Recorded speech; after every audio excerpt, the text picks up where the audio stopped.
మా ఆయన ఇక లేరన్నది మనసు అంగీకరించడం లేదు. కాని అది నిజం.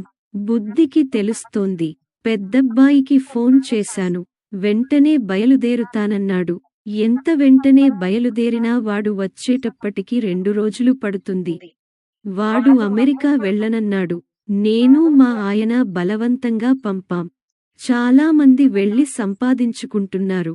నీకు అవకాశం వచ్చినప్పుడు వెళ్ళాలి కదా అన్నారాయన. అవును. మామీద నీకున్న ప్రేమ నీ అభివృద్ధికి ఆటంకం కాకూడదు అని నేనన్నాను. వాడికి వెళ్ళాలని ఉంది. కాని మాకు తెలిసిన వారిలో కొందరు చనిపోయినప్పుడు వాళ్ల పిల్లలు అమెరికా నుంచి రాలేదు.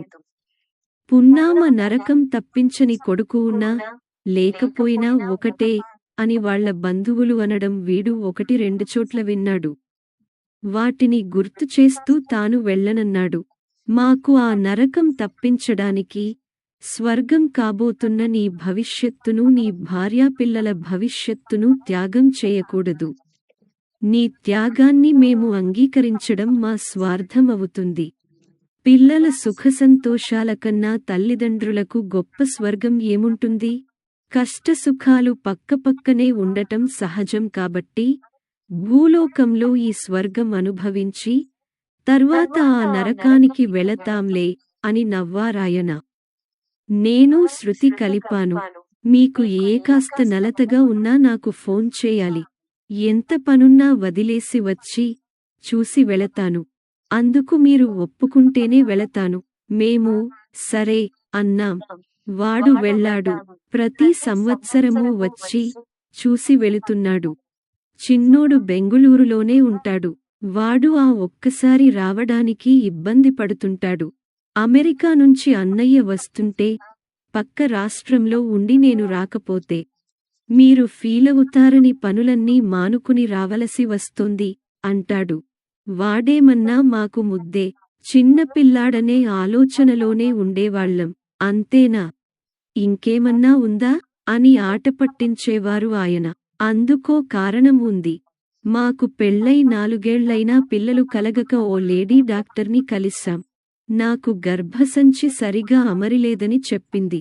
అండం విడుదలవడం, పిండం ఏర్పడటం బాగానే జరిగినా అది గర్భసంచిలోకి ప్రవేశించడం జరగక నేను గర్భం దాల్చడం లేదని చెప్పింది. మేమిద్దరమూ చాలా బాధపడ్డాం. అప్పుడామె సరోగసీ గురించి చెప్పింది. మేము కొన్ని రోజులు ఆలోచించుకున్నాం. ఎవరినైనా పెంచుకుందాం అన్నారాయన. నేను అంగీకరించాను కాని నాలో ఏదో అసంతృప్తి ఉండిపోవడం ఆయన గమనించారు. ఎంత ఖర్చైనా ఎలాగో ఏర్పాటు చేస్తాను. సరోగసీకే వెళదాం అన్నారు. నేను వద్దులెండి అనాలనుకున్నా కాని అనలేకపోయాను. అందుకు నా స్వార్థం కన్నా ఆయన మీద ప్రేమే ఎక్కువ కారణం. ఆయన వారసత్వానికి నాలోని లోపం ఆటంకం కాకూడదు అనిపించింది. డాక్టర్ ఓ స్త్రీని అందుకోసం ఒప్పించింది. ఆమె మా బిడ్డకు సరోగేట్ మదర్ కాబోతోంది. ఆమెకు మేమిద్దరమూ అడ్వాన్స్గా కృతజ్ఞతలు చెప్పాం.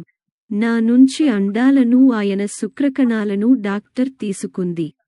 మాకు పాపనో బాబునో ఖచ్చితంగా అందజేస్తానని చెప్పింది. 10కి పైగా పిండాలు, అదే ఇంగ్లీషులో ఎంబ్రియోస్, టెస్ట్ ట్యూబ్లో తయారు చేసి 1 సరోగేట్లో ప్రవేశపెడతారు. అది సక్సెస్ కాకపోతే మరొకటి సక్సెస్ అయ్యేవరకు ఇంప్లాంట్ చేస్తారు. చెప్పినట్లుగానే 10 నెలల తర్వాత అజయ్ని ఇచ్చింది డాక్టర్.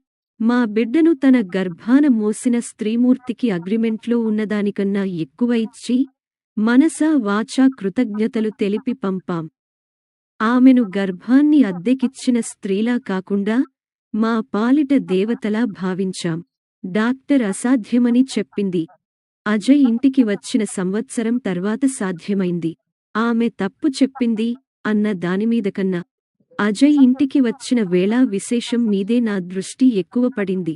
గర్భం దాల్చి సంపూర్ణ స్త్రీత్వాన్ని పొందగలిగిన నాకు మా బంగారు కొండ మా ఇంటి ఇలవేల్పుగా అనిపించాడు. ఆయనకు వ్యాపారంలో ఊహించని అభివృద్ధి కనిపించింది. వజ్రాల మూటలాంటి మా బాబు మా ఇంటి అదృష్టంగా భావించారాయన. నా శరీర భాగాలు బాగానే ఉండటానికి గాని ఆయన కృషికి ప్రతిఫలం లభించడానికి గాని అజయ్ మా జీవితంలోకి రావడం కారణం కాకపోవచ్చు. కానీ వాడే అందుకు కారణం అనుకోవడం మాకు ఆనందంగా ఉంది. సంజయ్ కూడా పుట్టిన తర్వాత మా ఆనందం రెట్టింపైంది. ఇద్దరినీ అపురూపంగా పెంచుకున్నాం. అయినా మేమిద్దరమే ఉన్నప్పుడు ఏదైనా సందర్భం వచ్చినప్పుడు ఆయన నన్ను ఆట పట్టించడానికి నా గర్భాన మోసిన సంజయ్ అంటే నాకు ఎక్కువ ఇష్టమని అంటుండేవారు. తెల్లవారుతున్నట్లు చిహ్నంగా తెల్లని కాంతి కిరణాలు కిటికీ అద్దాల్లోంచి మా బెడ్రూంలోకి ప్రవేశించాయి. అప్పటికి కూడా సంజయ్ నిద్రలేవడు. కాని వాడికి నిద్రాభంగం కలగకూడదని ఫోన్ చేయకుండా ఉండటం ఇంక నా వల్ల కాలేదు. చేశాను. రాత్రి అన్నయ్య నేను కాన్ఫరెన్స్ కాల్లో మీ ఇద్దరితో మాట్లాడాం కదా, అప్పుడు బాగానే ఉన్నారు. ఇంతలో ఏమైంది అంటూ భోరుమన్నాడు. ఏడవకు, నేను ధైర్యంగా ఉండలేను. తెల్లవారుజామున 3:30కు నేను వాష్రూంకి వెళ్లబోతూ డాడీ కాలు చేయి మంచం మీద నుంచి కిందికి వేలాడుతుండటం చూసి పైకి సర్దాను. ఆయనలో చలనం లేదని తెలిసింది. అంతకుముందు ఎప్పుడు ఆయన మనల్ని వదిలి వెళ్ళిపోయారో తెలీదు. అప్పటినుంచి ఎప్పుడు తెల్లారుతుందా అని ఎదురుచూస్తున్నాను. అన్నయ్యకు వెంటనే ఫోన్ చేశాను. అప్పుడు అమెరికాలో పగలే కదా, పొంగుకొస్తున్న దుఃఖాన్ని అదిమిపట్టి అన్నాను. ఏంటమ్మా, నా నిద్ర పాడవకూడదని ఇలా చేస్తావా? డాడీ కన్నా నాకు నిద్ర ఎక్కువ. వెంటనే బయలుదేరు. ఏం చేయాలో నాకు అర్థం కావడం లేదు. అప్పుడు ఏడిస్తే ఇరుగు పొరుగువాళ్లు ఇబ్బంది పడతారని ఏడుపును బలవంతంగా ఆపుకున్నాను. ఇప్పుడు ఏడుపు రావడం లేదు. ఆయనకు సునాయాస ముగింపునిచ్చిన భగవంతునికి కృతజ్ఞతలు తెలపాలనిపిస్తోంది అన్నాను. అందరికీ నేను ఫోన్లు చేస్తాన్లే అమ్మా అన్నాడు. కొన్ని నిమిషాల తర్వాత కాలింగ్ బెల్ మోగింది. ఇరుగు పొరుగు వాళ్లు వచ్చారు. సంజయ్ ఫోన్ చేశాడని మా కుడిపక్క ఇంటాయన చెప్పాడు. వాళ్ల ఓదార్పు చూపులు నాలోని దుఃఖాన్ని పొంగించాయి. సంజయ్ భార్యాపిల్లలతో కార్లో బయలుదేరినట్లు చెప్పాడు. అజయ్ తనకు మాత్రమే ఫ్లైట్ టికెట్ దొరికిందని, తన భార్యాపిల్లలకు తర్వాత దొరుకుతాయని తెలిపాడు. అంతవరకు జరగవలసింది జరుగుతున్నట్లు అనిపించింది. కాని అజయ్ అన్న ఒక మాటకు నా తల తిరిగినట్లనిపించింది. సంజయ్ను తలకొరివి పెట్టమని చెప్పమ్మా అన్నాడు.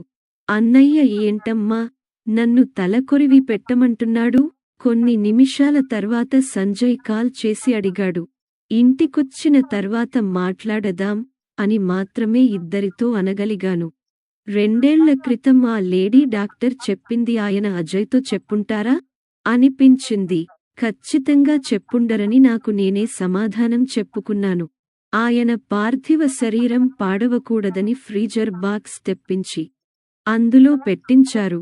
సంజయ్కి ఫోన్ చేసి, అన్నయ్య రావడానికి సమయం పడుతుంది కాబట్టి కాస్త నెమ్మదిగా డ్రైవ్ చేస్తూ జాగ్రత్తగా రండి అని చెప్పాను.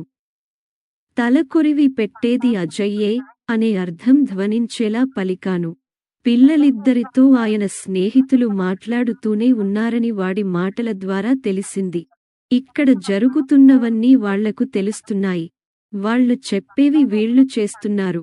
కొడుకులిద్దరూ మంచివాళ్లే కాబట్టి ఆయనకు పున్నామ నరకముండదు అనిపించింది. వస్తున్న నవ్వును ఆపుకున్నాను.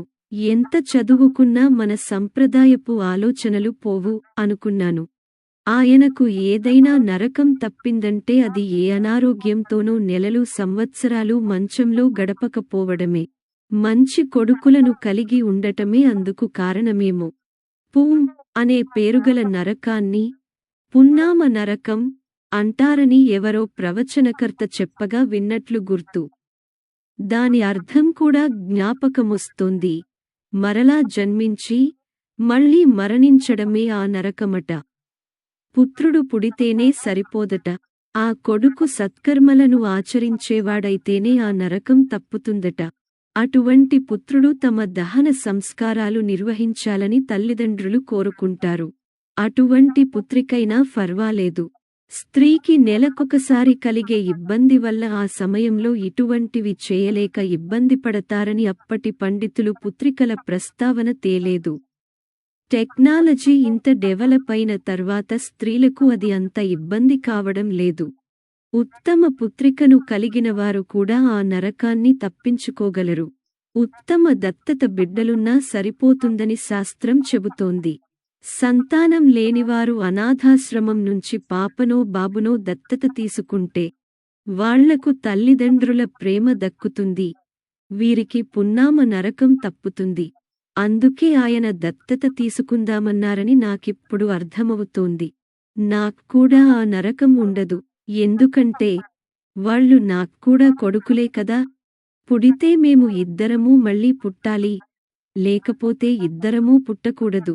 మరో జన్మలోనైనా వేరొకరితో నా జీవితం అనే భావన కూడా నేను భరించలేను. ఇద్దరమూ అలా జీవించాం, కుటుంబాన్ని అలా నడుపుకొచ్చాం.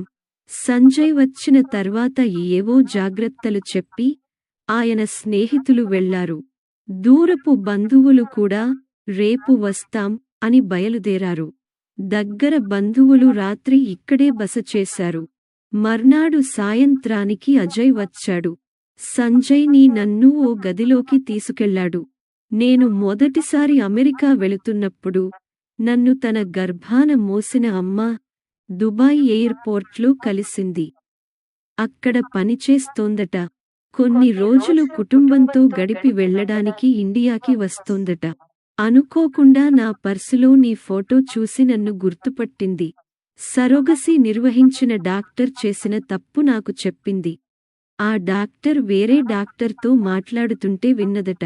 ఆమెకు డబ్బు అవసరం చాలా ఉండటంతో ఆ తప్పు తనకు తెలిసినా డాడీకి నీకు చెప్పలేదట అన్నాడు. షాక్ నుంచి తేరుకోవడానికి నాకు కొన్ని క్షణాలు పట్టింది. 2 ఏళ్ల క్రితమే ఆయనకు నాకు ఈ విషయానికి తెలిసింది. అజయ్కు 11 ఏళ్ల క్రితమే తెలుసన్నమాట. ప్రతి సంవత్సరమూ ఇండియాకు వస్తూ కూడా ఎప్పుడూ బయటపడలేదు. ప్రవర్తనలో మార్పు రాలేదు. సొంత కొడుకులానే ప్రేమగా ఉన్నాడు. సొంత తమ్ముడిని చూసుకున్నట్లే సంజయ్ని చూసుకున్నాడు. ఆ డాక్టర్ని, ఆమె కూతురు అల్లుడు ఒక యాక్సిడెంట్లో చనిపోయినప్పుడు ఆయన నేను వెళ్లి పరామర్శించాం. మిమ్మల్ని మోసం చేశాను. మీ ఎంబ్రియోస్లో ఏదీ సరోగేట్లో సర్వైవ్ కాకపోవడంతో వేరేవారి ఎంబ్రియోస్లో ఒకటి మీ సరోగేట్లో ఇంప్లాంట్ చేశాను. మీ దగ్గర తీసుకున్న అడ్వాన్స్ అమౌంట్ తిరిగివ్వడానికి మనసంగీకరించక మీరింకా ఇవ్వబోయే డబ్బును వదులుకోలేక తప్పు చేశాను. ఇంకా ఎవరెవరికి ఏమేమి చేశానో గాని అందులో ఏ పాపమో నా కూతుర్ని అల్లుణ్ణి బలి తీసుకుంది అని చెప్పింది. ముందు మేమిద్దరమూ నిర్ఘాంతపోయినా తర్వాత అజయ్లాంటి అబ్బాయి మా కొడుకుగా పెరిగినందుకు సంతోషించాం. వాడు మా అబ్బాయి కాదనే భావనను మా మనసులు అంగీకరించలేదు. భవిష్యత్తులో కూడా ఆ భావన మా మనసుల్లోకి రానివ్వకూడదని ఒట్టుపెట్టుకున్నాం. ఆ డాక్టర్ చెప్పింది అక్కడే వదిలేశాం. తర్వాత అజయ్ 2 సార్లు ఇండియాకు వచ్చినప్పుడు మా పెద్ద కొడుకు, మా వరాల మూట అనే భావనలోనే ప్రేమగా చూసుకున్నాం. డాక్టర్ మాటలు మాకు అస్సలు గుర్తురాలేదు. ఈ విషయమంతా నేను చెప్పిన తర్వాత సంజయ్, 11 ఏళ్లుగా అన్నయ్యకు తెలుసు, 2 ఏళ్లుగా మీ ఇద్దరికీ తెలుసు. ఎవరూ నాకు చెప్పలేదు. నా అన్నయ్యను నేను దూరం పెడతాననుకున్నారా మీరంతా? అంటూ అజయ్ని కౌగిలించుకుని వెక్కివెక్కి ఏడ్చాడు. మా ముగ్గురి మనసులు ఆత్మీయతతో నిండిపోయి 6 కళ్ళు తడిసి ముద్దయ్యాయి. అజయ్ మారుమాట్లాడకుండా తలకొరివి పెట్టడానికి సిద్ధమయ్యాడు. వాడు పెడితేనే ఆయన ఆత్మ సంతోషిస్తుందని సంజయ్ కళ్ళు నా కళ్ళు చెప్పుకున్నాయి. ఎప్పుడూ వాడ్ని కొడుకనే ప్రేమించాం. అంతకన్నా ఎక్కువ ప్రేమనే వాడు మా మీద చూపించాడు. అంతకన్నా అర్హత ఏం కావాలి? సైన్స్, లాజిక్ లాంటి మాటల్ని మనసులోకి రానివ్వలేదు. 2 ఉత్తమ కుమారులున్న మాకు పున్నామ నరకం ఉండదనే భావన నా మనసులో బలంగా పడింది. దాన్ని గట్టిగా నమ్మాలనిపించింది. నన్ను అమెరికా తీసుకెళ్లిపోయి తన దగ్గరే ఉంచుకోవాలని పాస్పోర్ట్కి అప్లై చేయడానికి సంతకాలు పెట్టమని అజయ్ చాలా పట్టుపట్టాడు. ఆయన నేను కలలుగని కట్టుకున్న ఇంటిని వదిలి ఎక్కడకూ రానని చెప్పేశాను. పెద్ద దినం అయిపోయాక వాడు బయలుదేరుతున్నప్పుడు నాక్కూడా ఇలాగే జరుగుతుందని మాటివ్వు అని చేయి చాపాను. అన్నదమ్ములిద్దరూ ఆ చేతిని గట్టిగా పట్టుకుని గొల్లున ఏడ్చారు.